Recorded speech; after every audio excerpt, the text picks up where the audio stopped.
नमस्कार, मैं मेघा मित्तल और आप देख रहे हैं just India. Medifil International taken a step to keep you safe from coronavirus. कृषि कानूनों के विरोध में किसानों का रोष कम होने का नाम ही नहीं ले रहा है।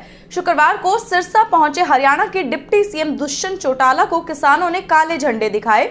उप मुख्यमंत्री शुक्रवार को सिरसा पहुंचे थे। उनके आने की सूचना पर आंदोलनकारी किसानों ने मंत्री के आवास के समक्ष 2 घंटे धरना दिया और पुतला भी फूंका। दोपहर को उप मुख्यमंत्री ने हेलीकॉप्टर से वापस जाना था। हेलीकॉप्टर को देख किसान पुलिस लाइन की दीवार फांदकर अंदर घुस गए। हेलीकॉप्टर का घेराव करने जा रहे किसानों को पुलिस ने समझाकर रोड पर जाने को कहा और इसके बाद किसानों ने करीब 200 मीटर दूर से हेलीकॉप्टर को काले झंडे दिखाकर मंत्री का विरोध किया। शुक्रवार को सुबह उप मुख्यमंत्री दुष्यंत चौटाला सिरसा अपने आवास पर पहुंचे। उप मुख्यमंत्री ने आने की सूचना मिलते ही पक्का मोर्चा धरना स्थल पर बैठे किसानों के हाथों में काले झंडे लेकर उप मुख्यमंत्री के आवास का घेराव करने पहुंच गए। प्रशासन की ओर से चौटाला के आवास की ओर जाने वाले रास्ते पर पहले ही भारी पुलिस बल तैनात था और बैरिकेड लगवा दिए गए थे। किसानों को बाबा भूषण शाह चौक पर रोक लिया। किसानों ने 2 घंटे तक धरना प्रदर्शन किया और इसके बाद उप मुख्यमंत्री का पुतला फूंका। ब्रह्मलीन श्री 108 स्वामी अमृतानंद जी महाराज के 19वें निर्वाण दिवस के उपलक्ष्य में परम पूज्य श्री 1008 महामंडलेश्वर स्वामी विश्वेश्वरानंद श्री महाराज के पावन सानिध्य में संगीतमय श्री राम कथा का आयोजन गांधी कैंप पार्क में किया जा रहा है और इस उपलक्ष्य में पावन कलश यात्रा भी निकाली गई जो बाजारों से होते हुए गांधी कैंप पार्क में खत्म हुई। कथा अवधि 26 फरवरी से 5 मार्च तक शाम 4 बजे से 7 बजे तक होगी। कथास्थल पब्लिक पार्क, सब्जी मंडी road, Gandhinagar circular road, Rohtak में रहेगा। कार्यक्रम 5 मार्च प्रातः 9 बजे हवन के साथ समाप्त होगा और इस अवसर पर महामंडलेश्वर बाबा कपिलपुरी जी महाराज, सांपला काली धाम से कालिदास जी महाराज और महामंडलेश्वर बाबा कर्णपुरी जी महाराज के सानिध्य में ये कथा की शुरुआत की गई है। परम पूज्य 1008 परमहंस तपोमूर्ति अपने परम पूज्य गुरुदेव भगवान श्री स्वामी अमृतानंद जी महाराज की 19वीं निर्वाण तिथि के उपलक्ष्य में प्रत्येक वर्ष की भांति इस वर्ष भी श्री राम कथा का आयोजन रखा गया और आज मंगल कलश यात्रा थी। श्री राम कथा की समाज को आवश्यकता है क्योंकि सर्वमंगल, सर्व कल्याण, राष्ट्र का कल्याण निहित है राम कथा में और राम कथा मुझे लगता है विश्व के समस्त जनमानस के लिए कल्याणकारी है। पंजाब के बरनाला से अगवा हुई 22 वर्षीय लड़की ने सनसनीखेज खुलासा करते हुए बताया है कि उसके साथ पिस्तौल के दम पर 9 महीने तक बलात्कार किया गया। इसमें एक शिरोमणि अकाली दल के नेता और 3 पुलिस वाले शामिल हैं। लड़की किसी तरह से बलात्कारियों के चंगुल से भागकर घर पहुंच गई। युवती ने जज को बताया कि उसके साथ 9 माह तक बंधक बनाकर रिवॉल्वर के दम पर सामूहिक दुष्कर्म किया गया।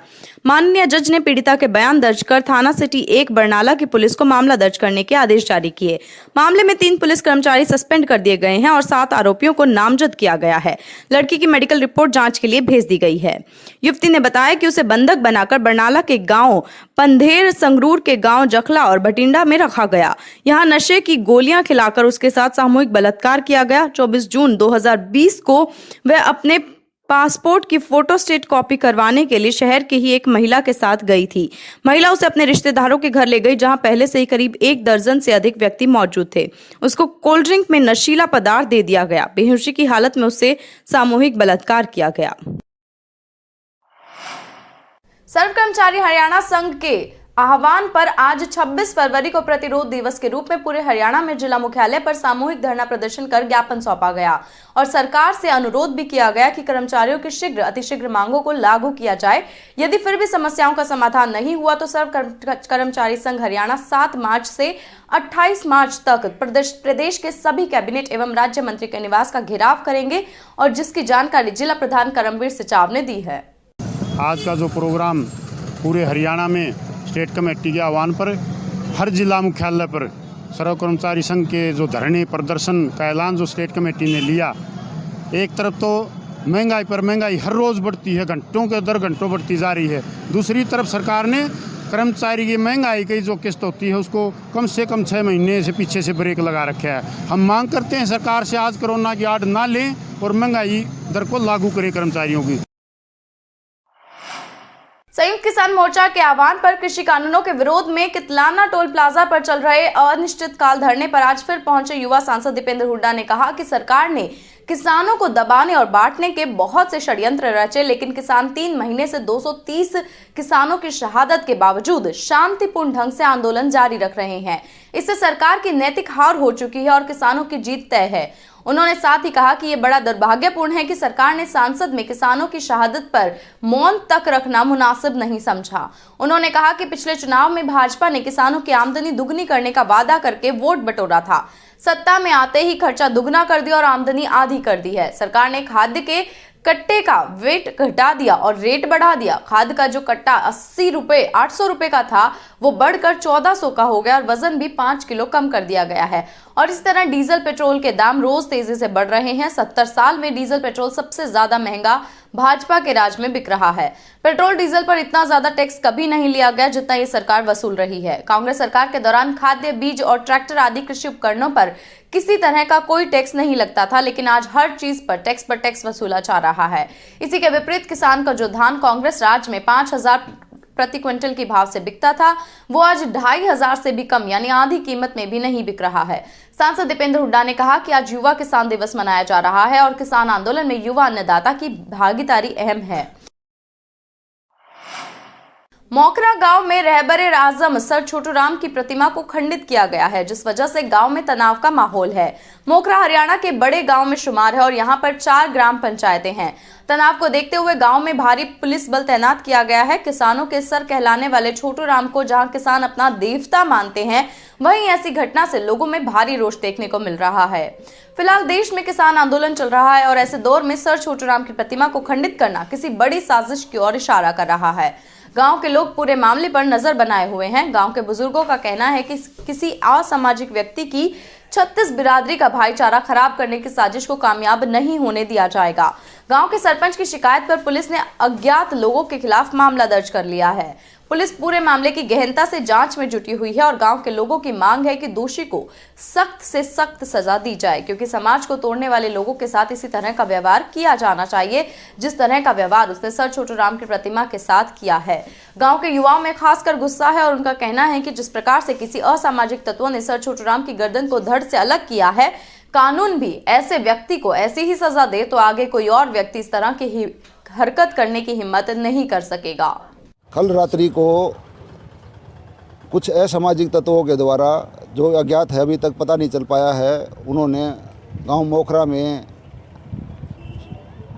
छोटूराम पार्क के अंदर सर छोटूराम की मूर्ति का अक्षतिगत किया है। उसको उस संबंध में मुकदमा दर्ज किया गया है और जो भी दोषी होगा उसके खिलाफ कार्रवाई की जाएगी। गांव में माहौल कैसा बना? गांव में अभी तक माहौल बिल्कुल अच्छा है, सौहार्दपूर्ण माहौल है। गांव के आदमियों ने कहा है कि भाई हम गांव की जो ये स्थिति है इसको बिल्कुल ख़राब नहीं होने देंगे। हम घटना की बहुत निंदा करता हमारा पूरा गांव 36 बिरादरी, और हम जल्दी से जल्दी जो दोषी है उसको दंड मिले, जो भी कानून की व्यवस्था उसके तहत दंड मिले। पूरा गांव यही चाहता है। किसी तरह का इस घटना से हमारे गांव में कोई भाईचारा नहीं घटेगा, भाईचारा यूं का यूं रहेगा, लेकिन दोषी को सजा मिलनी बहुत ज़रूरी है। जींद के उचाना खड़खड़ टोल पर चल रहे किसान धरने में युवा दिवस मनाया गया, जहां पर प्रधानमंत्री और राष्ट्रपति को खून से चिट्ठी लिखी गई और इस चिट्ठी में मांग की गई कि कृषि कानूनों को जल्द से जल्द रद्द किया जाए। युवाओं ने पीएम मोदी और राष्ट्रपति के नाम खून से चिट्ठी लिखते हुए 3 कृषि कानूनों को रद्द करने की मांग की। युवा दिवस होने के चलते किसान धरने की अध्यक्षता से लेकर मंच संचालन तक युवाओं ने किया। आंदोलन शुरू होने से लेकर अब तक युवाओं की भूमिका किसान आंदोलन में है अहम होने के चलते संयुक्त किसान मोर्चा के आह्वान पर युवा दिवस शुक्रवार को मनाया गया। खटखड़ टोल पर पहुंचे युवाओं ने पीएम मोदी और राष्ट्रपति को खून से पत्र लिखा। यहां पर पहले युवाओं को खून इंजेक्शन के माध्यम से निकाला गया और पत्र पर पीएम मोदी के नाम युवाओं द्वारा दिए गए खून के बाद पत्र लिखा गया। भाकियू युवा जिला अध्यक्ष दीपक गिल ने कहा कि आज खेती घाटे का सौदा बन रही है। किसान फसलों के एमएसपी पर कानून बनाने की मांग कर रहे हैं तो तीनों कृषि कानूनों को रद्द करने की मांग भी की जा रही है। ये कानून किसानों के लिए केंद्र सरकार लेकर आई है, लेकिन जब किसानों को ये कानून नहीं चाहिए तो लागू किए क्यों जा रहे हैं। उन्होंने कहा कि पीएम मोदी के नाम युवाओं ने खून से चिट्ठी लिखकर 3 कृषि कानूनों को रद्द करने की मांग की है और युवा निरंतर अपने बड़ों के आदेशों पर अब तक आंदोलन को चला रहे हैं। Be Fast Fit, India's fastest growing fitness chain, now at Rohtak D Park.